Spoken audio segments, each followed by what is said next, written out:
अस्सलाम वालेकुम and welcome back to Usman Ahmad Usmani official YouTube channel. भी सब दोस्त कैसे हैं? खैरियत से हैं? ठीक हैं भाई। आज का कंटेंट काफ़ी इंटरेस्टिंग होने वाला है क्योंकि आज हम दो बाइक्स के बारे में बात करेंगे जो दोस्त होंडा CD70 पर यूज़ कर रहे हैं काफ़ी अरसे से, और अब वो अपग्रेड करना चाह रहे हैं 125 होंडा पे, या फिर वो सुजुकी GD110S लेने का सोच रहे हैं। तो कंफ्यूज हैं कि भाई क्या किया जाए। तो आज का कंटेंट स्पेशली उन्हीं के लिए बना रहा हूँ मैं। तो मेक श्योर करें कि आपने चैनल को सब्सक्राइब किया हुआ है। अगर तो किया हुआ है बहुत अच्छी बात है, अगर नहीं किया हुआ चैनल को सब्सक्राइब करें। तो चलिए आए आज का कंटेंट स्टार्ट करते हैं।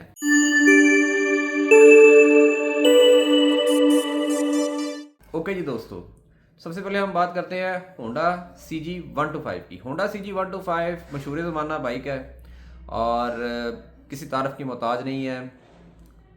कोई सस्पेंशन अच्छी नहीं है इसकी, फ्रंट भी और बैक भी।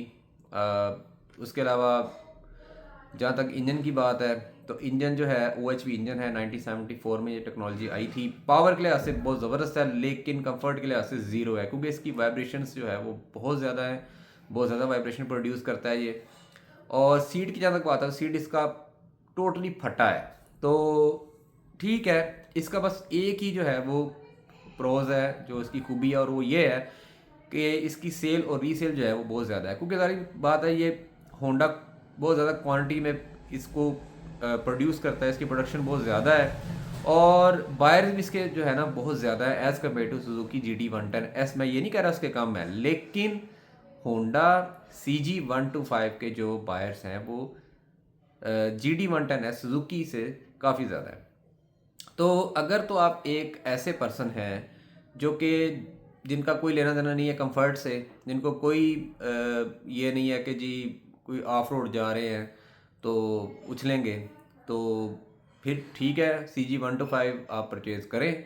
बहुत ज़बरदस्त स्पीड है उसकी और माइलेज के हिसाब से 35 से 40 के दरमियान ये रहता है, और 42 भी चला जाता है अगर आप उसको ये ज़्यादा RPM पे नहीं चाहते।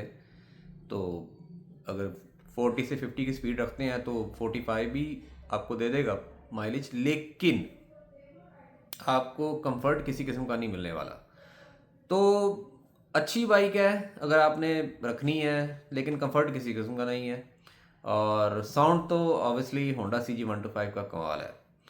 तो ऑन द अदर हैंड अगर हम देखते हैं GD110S जो सुजुकी की तरफ से आती है, तो इसकी जो प्राइस है करंट वो 3,70,000 या 80,000 के करीब है।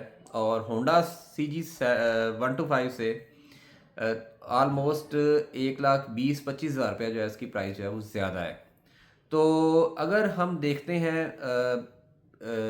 GD110S को, तो GD110S जो है एक कंप्लीट टोटली कंफर्ट बाइक है।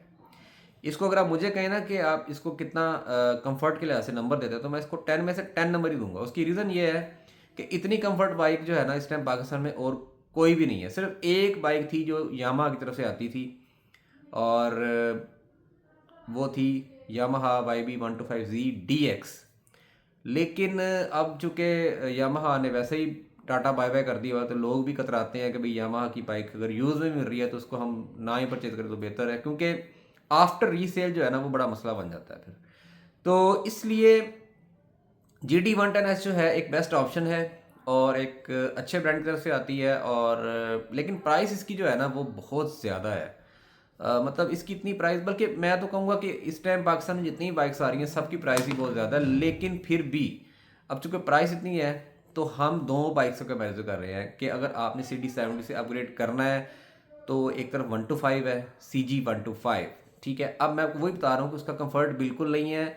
स्पीड आपको मिलेगी बट कंफर्ट नो कंफर्ट। लेकिन GD110S सुजुकी में कंफर्ट है। उसके बैक शॉक जो है स्विंग आर्म शॉक्स एडजस्टेबल है, आप एडजस्ट कर सकते हैं। फ्रंट टेलीस्कोपिक शॉक्स, बहुत ज़बरदस्त सस्पेंशन है। सीट की जहाँ तक बात है, सीट उसकी कमाल की है, ज़बरदस्त है, बहुत नरम है, मक्खन मलाई की तरह आप बैठे हैं उसके ऊपर। और उसके अलावा मीटर की जहाँ तक बात है तो उसमें RPM मीटर जो है मिसिंग है। बस ये एक थोड़ा सा कौन मुझे लगता है कि यार मतलब इतनी प्यारी बाइक आपने बनाई है GD110S सुजुकी वालों ने, तो RPM मीटर भी डाल देते क्या था। तो खैर बहरहाल स्पीडोमीटर है, साथ में गेयर इंडिकेशंस की ऑप्शंस हैं। फ्यूल गेज की ऑप्शन आपको उसमें भी नहीं मिलती। हाँ एक अच्छी बात है, क्विल स्विच का ऑप्शन जो है आपको उसमें मिल जाता है। डिपर की ऑप्शन मौजूद है GD110S के अंदर। तो इस लिहाज से देखा जाए तो बहुत अच्छी बाइक है। फिर इंजन पे अगर हम आते हैं तो OHC इसका इंजन है, ओवर हेड कैम। तो बैलेंसर इसमें इंस्टॉल्ड है और वाइब्रेशन, नो वाइब्रेशन, जैसे आपको मैंने पहले बताया।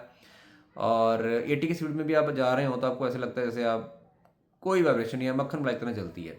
और फ्रंट जो ब्रेक्स हैं वो ड्रम ब्रेक है। अनफॉर्चुनेटली मुझे चाहिए था कि डिस्क ब्रेक देते GT110 के अंदर, क्यों अलॉय में तो देनी चाहिए थी, बट कोई बात नहीं, खैर। लेकिन अब क्या कह सकते हैं, अब उन्होंने नहीं दिया तो हम, लेकिन सजेशन मैं दे सकता हूँ कि सुजुकी को ये चाहिए। आपका इस बारे में क्या ख्याल है कि क्या अपकमिंग मॉडल्स में जो सुजुकी GT110S है उसको ऐड करना चाहिए डिस्क ब्रेक को कि नहीं? अच्छा, अगर हम आते हैं बैक पे तो उधर भी ड्रम ब्रेक ही है। और बाकी रही बात ओवरऑल लुक की, तो लुक वाइज देखें बहुत खूबसूरत बाइक है। वाइज़र दिया गया है, उसके अलावा फ्यूल टैंक भी बहुत प्यारा है। अब न्यू ग्राफिक्स जो हैं 2026 के वो भी बहुत खूबसूरत हैं।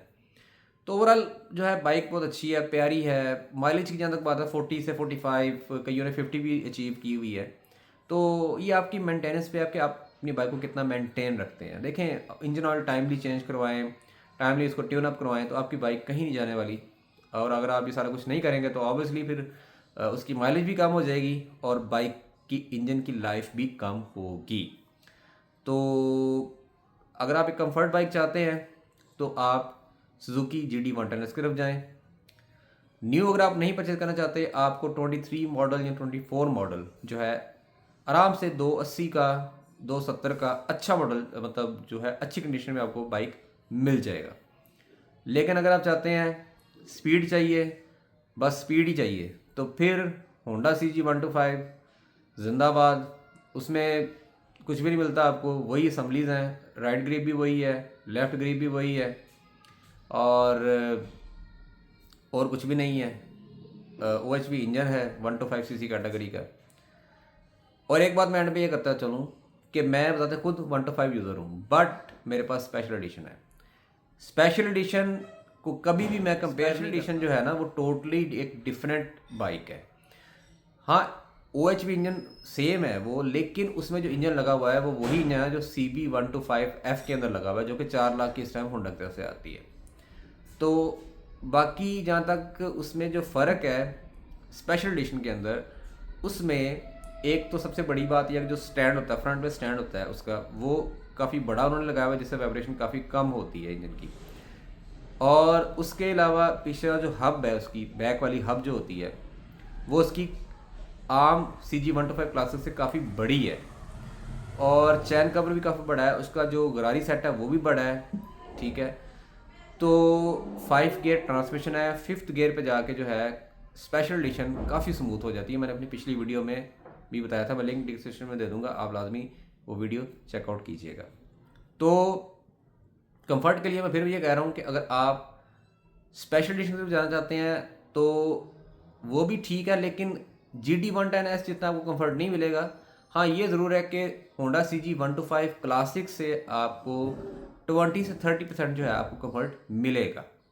लेकिन शौक क्योंकि वही है, फ्रंट भी बैक भी, तो शौक के लिहाज से देखा जाए तो वो इतना कोई नहीं है। बहरहाल ओवरऑल जो पायदार है, स्ट्रॉन्ग है, ज़बरदस्त बाइक है होंडा CG125 स्पेशल एडिशन।